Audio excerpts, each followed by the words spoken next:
আলোঘর প্রকাশন নিবেদিত শিক্ষা সংস্কৃতি অনির্বাণ এই অনুষ্ঠান থেকে আপনাদের সবাইকে শুভেচ্ছা জানাচ্ছি আমি ইকবাল খন্দকার। আশা করছি সবাই ভালো আছেন আর প্রত্যাশা করছি অনুষ্ঠানের শেষ পর্যন্ত আপনারা আমাদের সঙ্গেই থাকবেন। আপনারা জানেন এই অনুষ্ঠানে আমরা কথা বলি আমাদের সমাজের বরেণ্য মানুষদের সঙ্গে, জানি তাদের ব্যক্তিজীবনের কথা, জানি তাদের কর্মজীবনের কথা।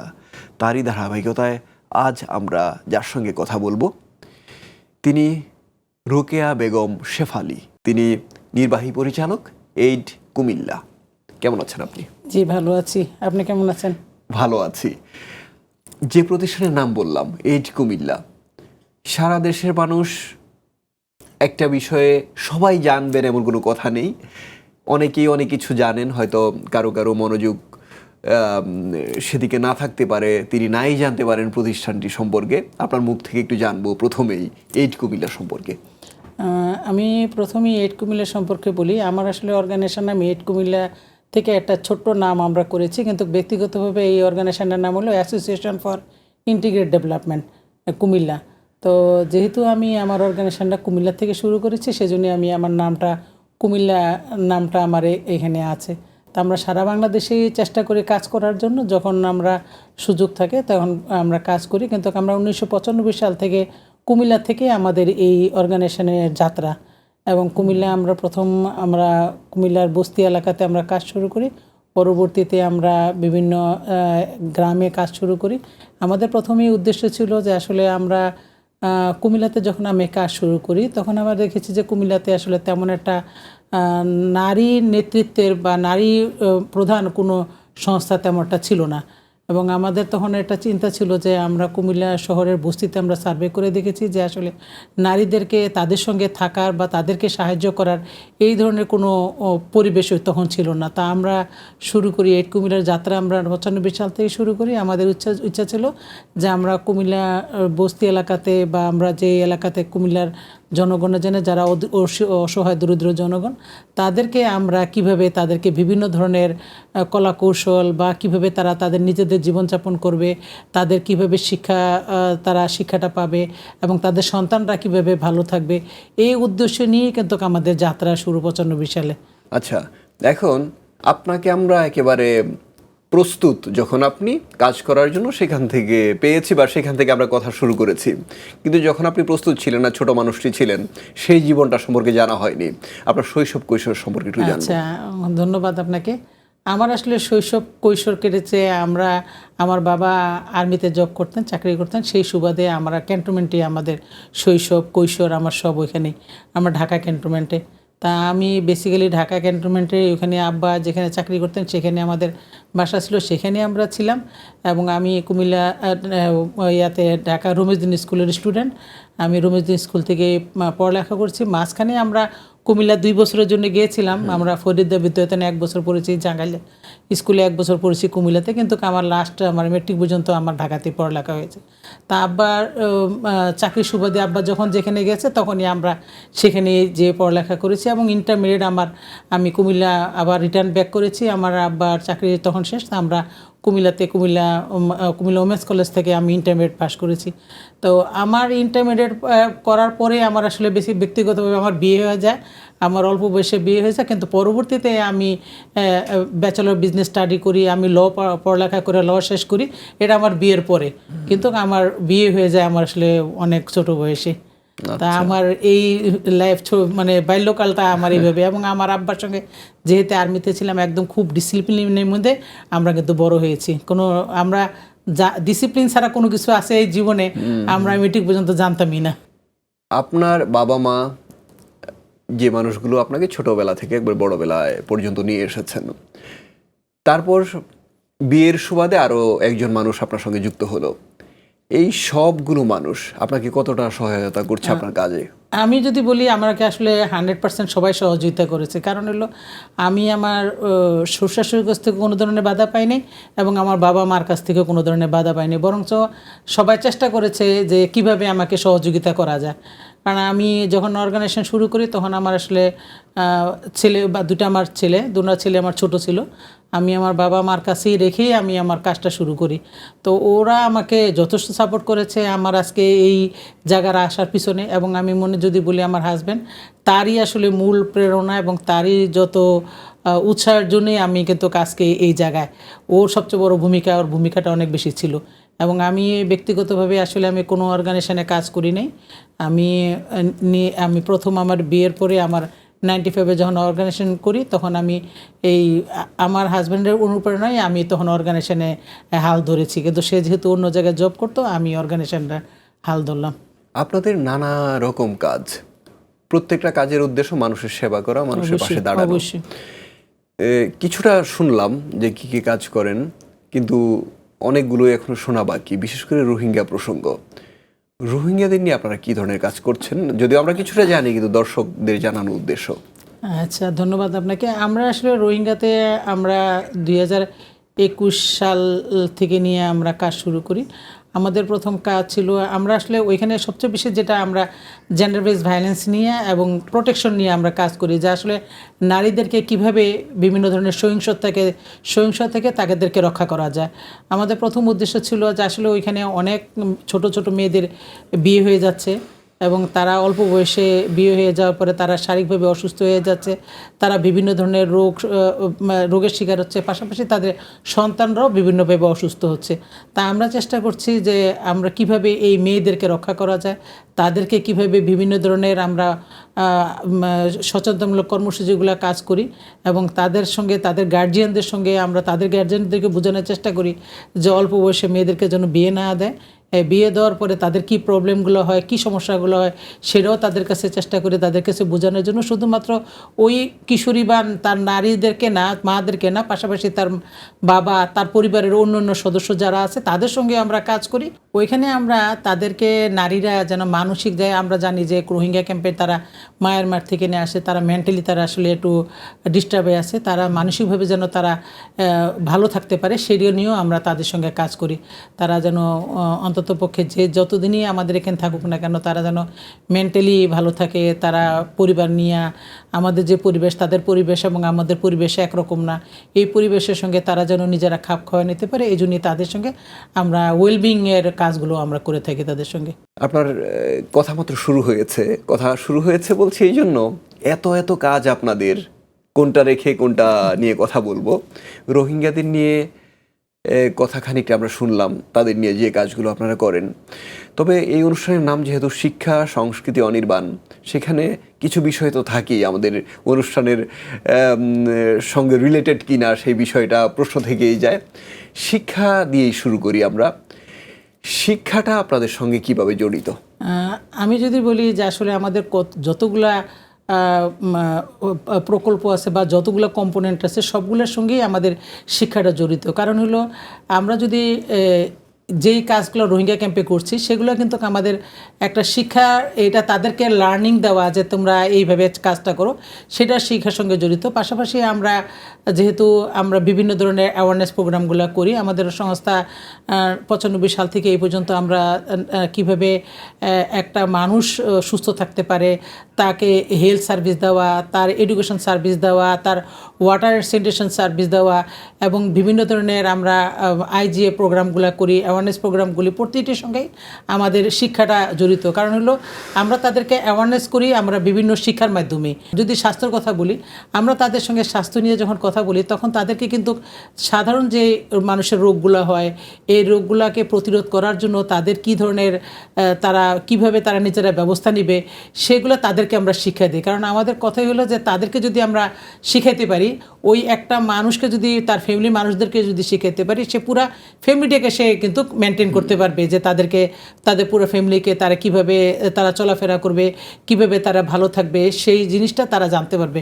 আমি যদি বলি যে আমার স্পেশালি আমার অর্গানাইজেশনে আমি আইন সহায়তা নিয়ে কাজ করি, আমাদের প্রচুর আইন সহায়তার আমাদের সেশন হয়।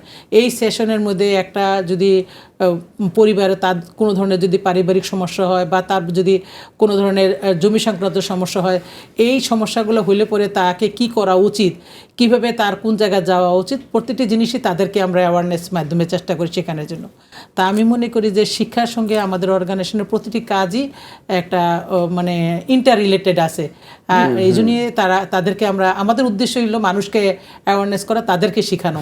কারণ আমি যদি তাদেরকে যদি শেখাতে না পারি, যদি আমি তাদেরকে সার্ভিসটা দিই, ওই সার্ভিসের পাশাপাশি তাদেরকে যদি অ্যাওয়ারনেস প্রোগ্রাম না করতে পারি, তাহলে কিন্তু সে হয়তো বা ওই যদি একটা সার্ভিস নিয়ে সে স্টপ হয়ে থাকবে, কিন্তু কোনো বিষয়টা তার কিন্তু জানা থাকবে না। তো সে যদি প্রতিটি বিষয় যদি তার নলেজ থাকে, তাহলে সে কিন্তু আবার পরবর্তী যে কোনো প্রবলেম হলে সে কিন্তু এটা ফেস করতে পারবে ইজিলি।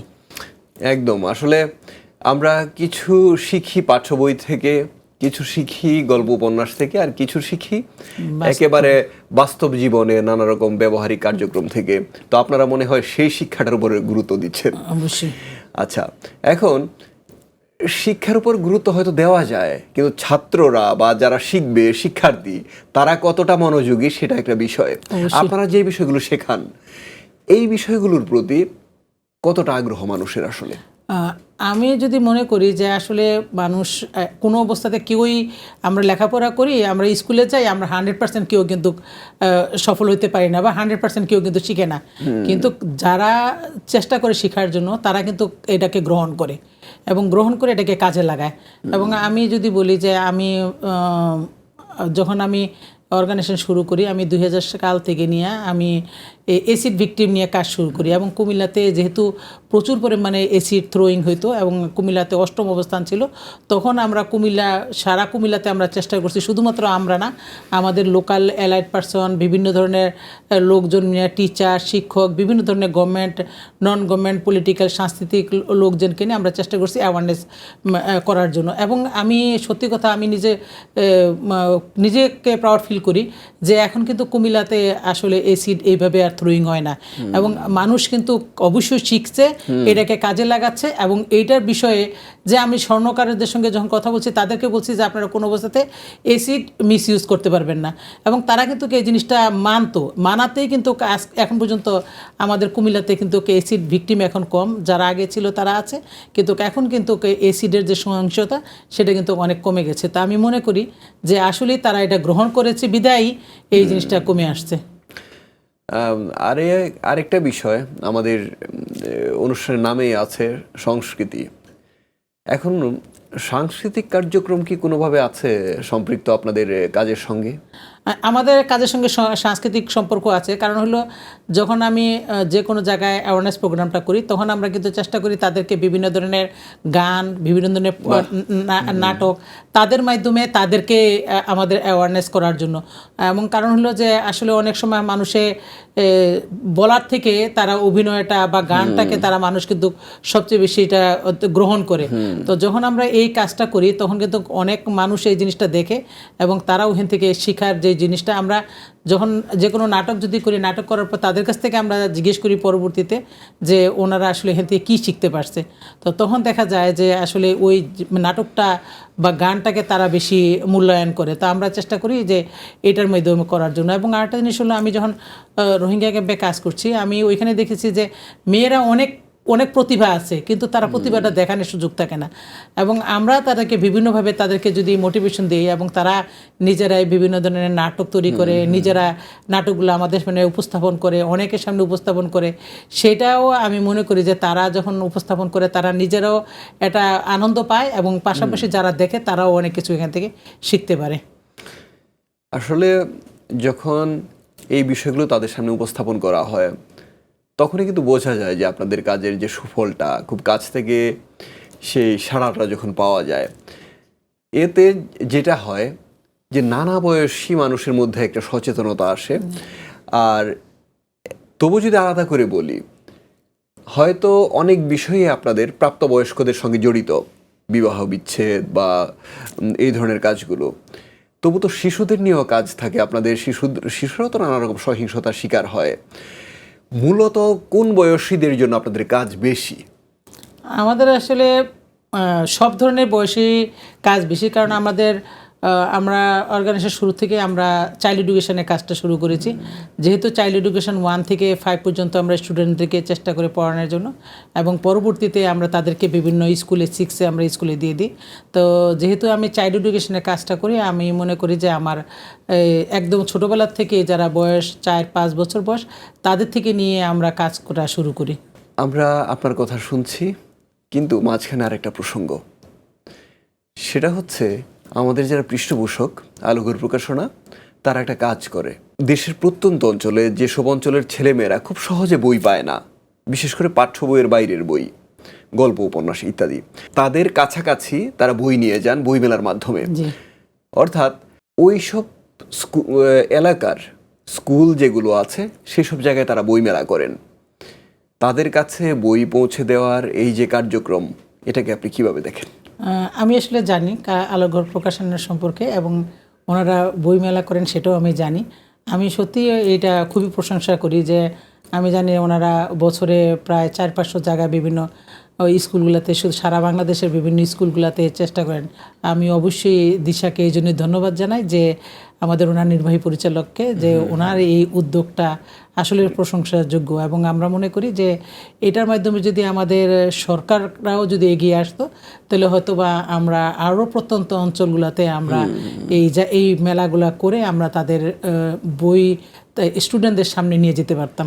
আচ্ছা, শুরুতে বলছিলাম যে আপনার পরিবারের মানুষদের কথা, আপনার বাবা মা কিংবা পরবর্তীতে যে আপনার জীবনসঙ্গী যিনি হলেন, এই মানুষগুলো আপনার শুরুটা দেখেছেন, কিন্তু এই পর্যায়ে এসে তাদের বক্তব্যটা আসলে কি, যে এই যে একটা জীবন আপনি ব্যয় করলেন এই কাজের পেছনে, সেখানে কোনো রকম হিসাব নিকেশ সমীকরণ তারা তৈরি করেন কিনা, যে যা করেছো তুমি ভালো করেছো, অথবা অন্য কিছু করলেও পারতে জীবনে, এটা বলেন কিনা? আমি যদি বলি যে আসলে আমার সন্তানরা বা আমার হাজব্যান্ড, আমি যেটা করতেছি সেটা তারা অবশ্যই সবসময় প্রশংসার চোখে দেখে, কিন্তু তারপরেও কথা হলো যে আমার সন্তানদের বক্তব্য হলো যে আমরা আসলে, আমি ব্যক্তিগতভাবে এতভাবে আমি মানে বিভিন্ন জায়গায় জড়িয়ে গেছি যে আমার পরিবারকে আমার সময় দিতে হন, অনেক সময় সমস্যা হয়, কারণ আমি সময় করতে পারি না। তো এটা আসলে তাদের ভিতরে একটা, সন্তানদের ভিতরে একটা মনে কষ্ট অবশ্যই আছে যে আমি তাদেরকে সময় দিতে পারি না। কিন্তু আমি বলবো যে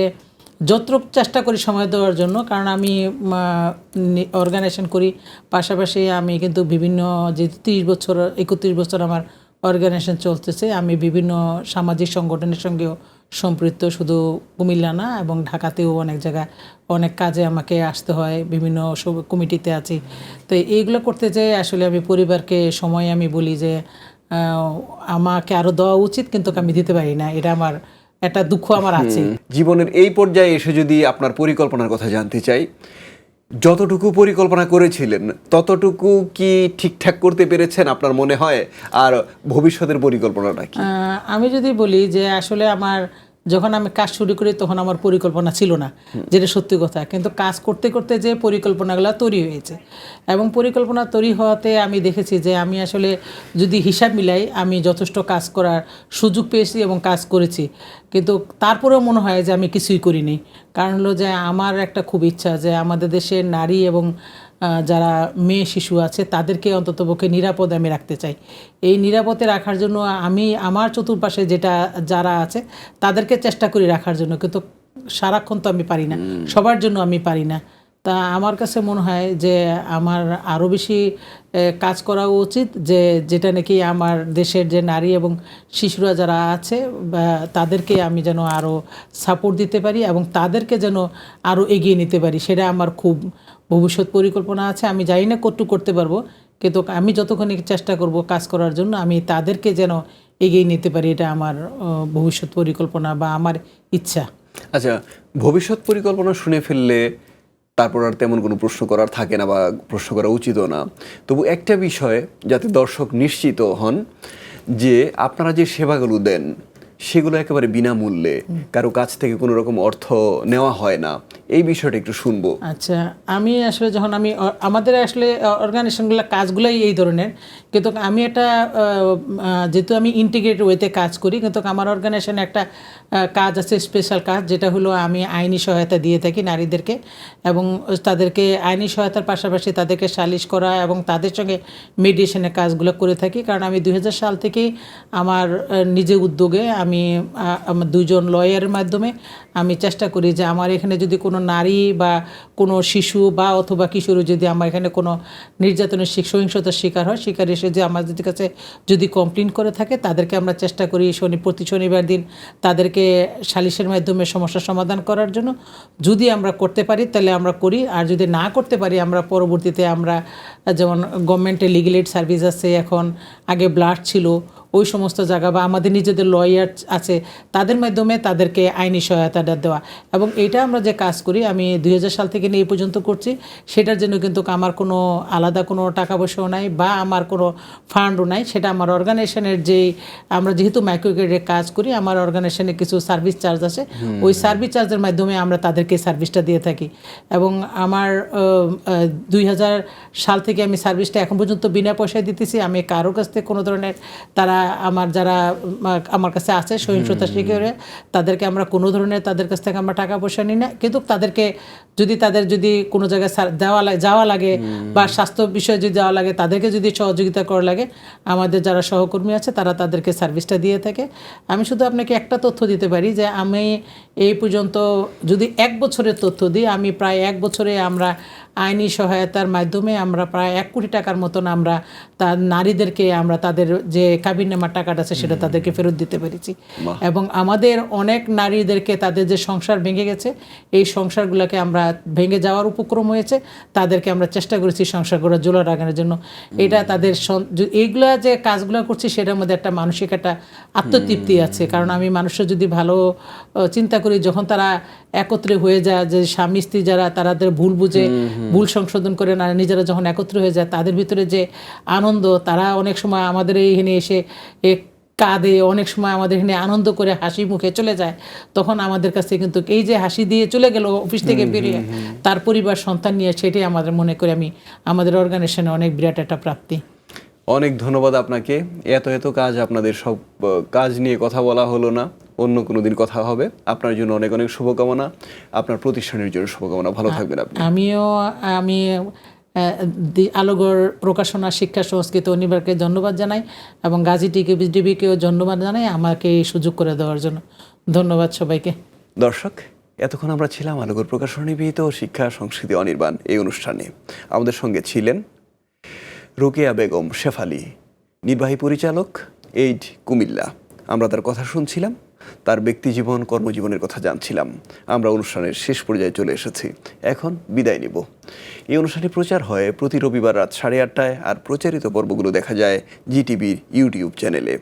আমরা বিদায় নিব অতিথিকে বই উপহার দেওয়ার মধ্য দিয়ে। সবার জন্য আবারও শুভকামনা, ভালো থাকবেন। আল্লাহ হাফেজ।